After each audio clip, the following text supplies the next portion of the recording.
កិច្ចចរចាអ៊ីស្លាមាបាត Talks រវាងសហរដ្ឋអាមេរិកនិងអ៊ឺរ៉ង់បរាជ័យធ្វើឲ្យតម្លៃមាសមានការប្រែប្រួលខ្លាំងនៅថ្ងៃច័ន្ទនេះកិច្ចចរចាសន្តិភាពកម្រិតខ្ពស់រវាងសហរដ្ឋអាមេរិកនិងអ៊ឺរ៉ង់នៅរាជធានីអ៊ីស្លាមាបាតបានបញ្ចប់ដោយមិនមានលទ្ធផល No Deal បន្ទាប់ពីកិច្ចចរចាអស់រយៈពេល21ម៉ោងបន្ទាប់ពីកិច្ចចរចាអ៊ីស្លាមាបាត Talk បរាជ័យតម្លៃមាសធ្លាក់ថ្លៃយ៉ាងគំហុកនៅពេលបោកផ្សារជួញដូរនៅព្រឹកថ្ងៃច័ន្ទនេះធ្លាក់ថ្លៃមករកតម្លៃ$4,644ក្នុង1អោនក្នុងមួយតម្លឹង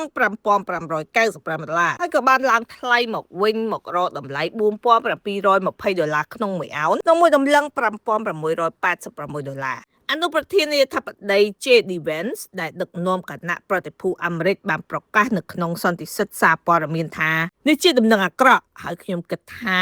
វាជាដំណឹងអាក្រក់សម្រាប់អ៊ឺរ៉ង់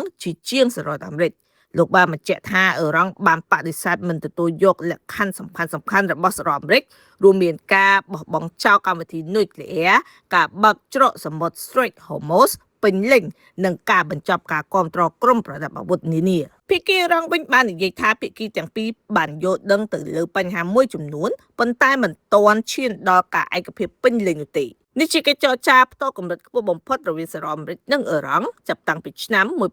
1979មកកិច្ចចរចានេះបានកាត់ឡើងបន្ទាប់មាន ceasefire បទឈប់បាញ់រយៈពេល2សប្តាហ៍ដែលត្រូវបានសម្របសម្រួលដោយប្រទេសប៉ាគីស្ថាន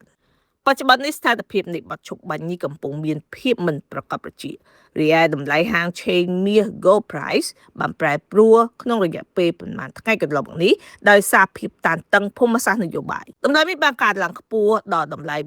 $4,800ទៅ$4,850ក្នុង1អោនបន្ទាប់ពីមានបទឈប់បាញ់តែក្រោយពីកិច្ចប្រជុំ Islamabad Talk បរាជ័យនៅថ្ងៃទី12ខែមេសាឆ្នាំ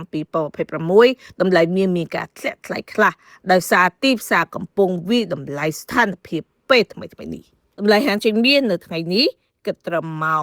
9:30 នាទីមានតម្លៃ$4,720ក្នុង1អោនក្នុងមួយតម្លឹងមាស$5,686 1ជី$568នៃវិភាគបានព្យាករណ៍ថាបើស្ថានភាពតានតឹងកើតមានឡើងវិញដូចជាការបិទច្រកសមុទ្រ Hormuz ឬការគំរាមកំហែង blockade ពីសហរដ្ឋអាមេរិកតម្លៃមាសអាចនឹងមានការធ្លាក់ថ្លៃតែការធ្លាក់ថ្លៃនេះអាចនឹងមានការធ្លាក់ថ្លៃបន្តិចតែប៉ុណ្ណោះទោះទៅវិញបើមានការជួបគ្នាលើក្រោយឬ ceasefire បន្តតម្លៃមាសអាចនឹងមានការឡើងថ្លៃបន្ថែមទៀត